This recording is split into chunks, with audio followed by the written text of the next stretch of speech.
Viewers, আমার রান্নার রেসিপির আরেকটি পর্ব দেখার জন্য আপনাদেরকে ওয়েলকাম জানাচ্ছি। আজকে আমি আপনাদেরকে দেখাবো চাইনিজ চিকেন ভেজিটেবল তৈরির রেসিপি। তাহলে চলুন দেখে নেই চাইনিজ চিকেন ভেজিটেবল তৈরির পদ্ধতি।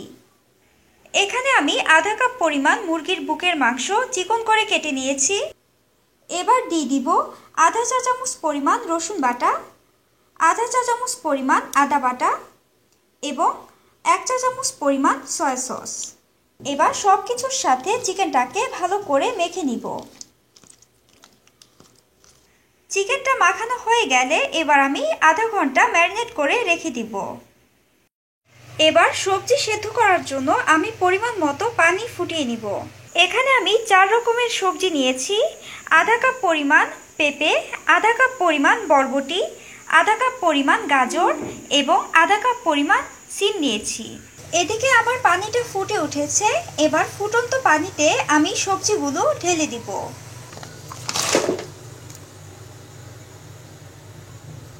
এবার দিব আধা চা চামচ পরিমাণ লবণ।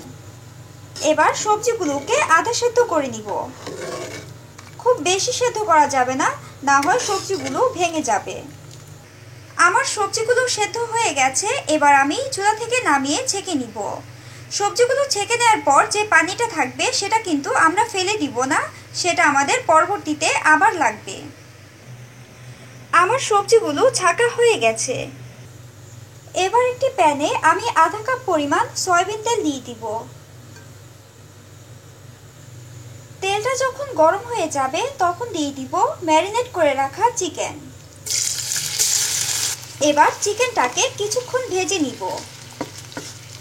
চিকেনটা গোল্ডেন ব্রাউন কালার হয়ে গেলে এবার দিয়ে দিব 1 চা চামচ পরিমাণ আদা বাটা এবং আধা চা চামচ পরিমাণ রসুন বাটা।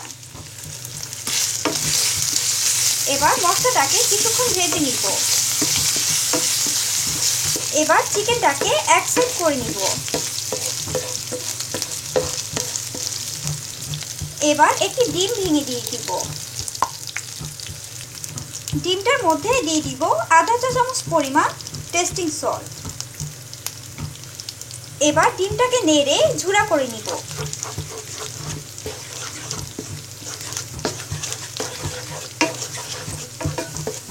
আমার ডিমটা ঝুরা করা হয়ে গেছে। এবার আমি চিকেনের সাথে ডিমটাকে মিশিয়ে নিব। এবার দিয়ে দিব 1 কাপ পরিমাণ পেঁয়াজ কুচি, 6টি কাঁচামরিচ ফালি দিয়ে দিব। এবার পেঁয়াজ এবং কাঁচামরিচটা কিছুক্ষণ ভেজে নিব।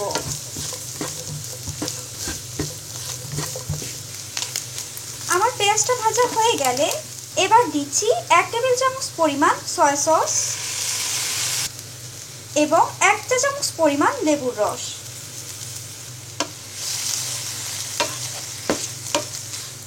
এবার সেদ্ধ করা সবজিগুলো দিয়ে দিব। এবার দিচ্ছি স্বাদ মতো লবণ। যেহেতু সয়া সসের মধ্যে লবণ থাকে তাই আমি লবণটা অল্প পরিমাণে দিয়েছি। এবার সব কিছু একসাথে ভালো করে মিশিয়ে নিব। এবার দিয়ে দিচ্ছি আধা চা চামচ পরিমাণ ব্ল্যাক পেপার বা গোলমরিচের গুঁড়ো।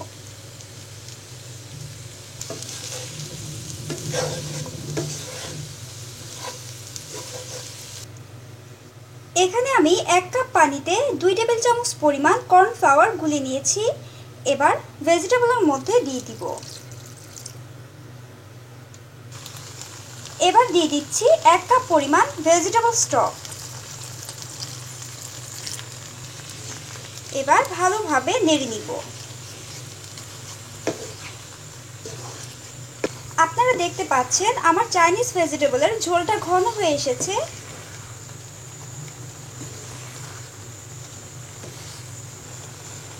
এবার আরো 3 মিনিট আমরা ভেজিটেবলটাকে রান্না করব। আমাদের মনে রাখতে হবে চাইনিজ ভেজিটেবল খুব হাই হিটে এবং ঢাকনা ছাড়া রান্না করতে হয়। ঢাকনা দিলে এবং অল্প আঁচে রান্না করলে সবজির কালারটা নষ্ট হয়ে যায়। আমার চাইনিজ ভেজিটেবল রান্না হয়ে গেছে। এবার আমি নামিয়ে পরিবেশন করব। সো ভিউয়ার্স, হয়ে গেল আমার চাইনিজ ভেজিটেবল তৈরির রেসিপি।